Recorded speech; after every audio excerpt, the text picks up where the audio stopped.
गांव के किनारे एक पुरानी हवेली खड़ी थी जिसे लोग भूत की हवेली कहते थे।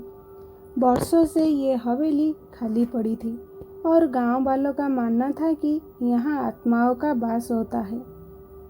एक दिन तीनों दोस्तों अरुण, राजेश और मोहित ने तय किया कि वो इस हवेली में एक रात बिताएंगे, यह जानने के लिए कि यहाँ सचमुच भूत है या सिर्फ अफवाह है।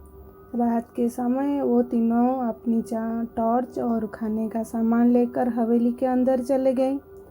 हवेली का अंदर का महल बेहद डरावना था।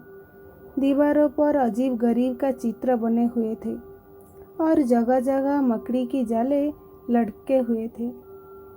उन्होंने एक कमरा चुना और वहीं बैठकर बात करने लगे। कुछ देर बाद हवेली के अंदर अचानक ठंडी हवा का झोंका आया और दरवाज़ा खुद ब खुद बंद हो गया। तीनों दोस्त घबरा गए, लेकिन उन्होंने इसे सिर्फ हवा का झोंका मानकर नज़रअंदाज कर दिया। रात के करीब 12 बजे उन्हें अचानक से एक धीमी आवाज़ सुनाई देने लगी। ऐसा लग रहा था कि मानो कोई कह रहा है, कोई बात कर रहा है। तीनों दोस्तों अपने अपने टॉर्च जलाकर आवाज़ की दिशा में चल पड़े। आवाज़ हवेली की नीचे वाली तहखाना से आ रही थी। तहखाना का दरवाज़ा जंग खाया हुआ था और भारी भी था, लेकिन किसी तरह उन्होंने उसे खोला और नीचे उतर गए। नीचे अंधेरा था और वातावरण भारी महसूस हो रहा था। तभी उनकी टॉर्च की रोशनी एक अजीब आकृति पर पड़ी।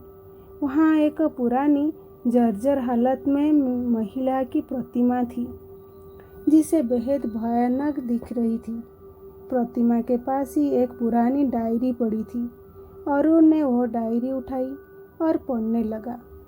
उसने लिखा था कि यह हवेली किसी समय एक बड़े जमींदार की थी, जिसने अपनी पत्नी की निर्दया से हत्या कर दी थी।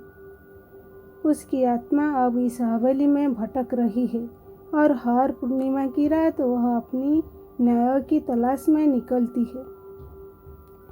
डायरी पढ़ते पढ़ते अचानक तेज हवा का झोंका आया और सभी टॉर्च की रोशनी बुझ गई।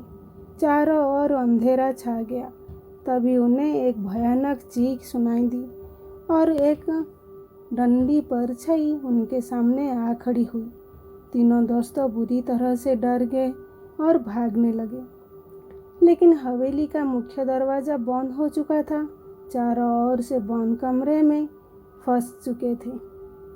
तभी महिला की आत्मा उनके सामने प्रकट हुई और उसने अपनी डरवानी आवाज़ में कहा, मुझे न्याय चाहिए, नहीं तो कोई भी इस हवेली से जिंदा नहीं जाएगा।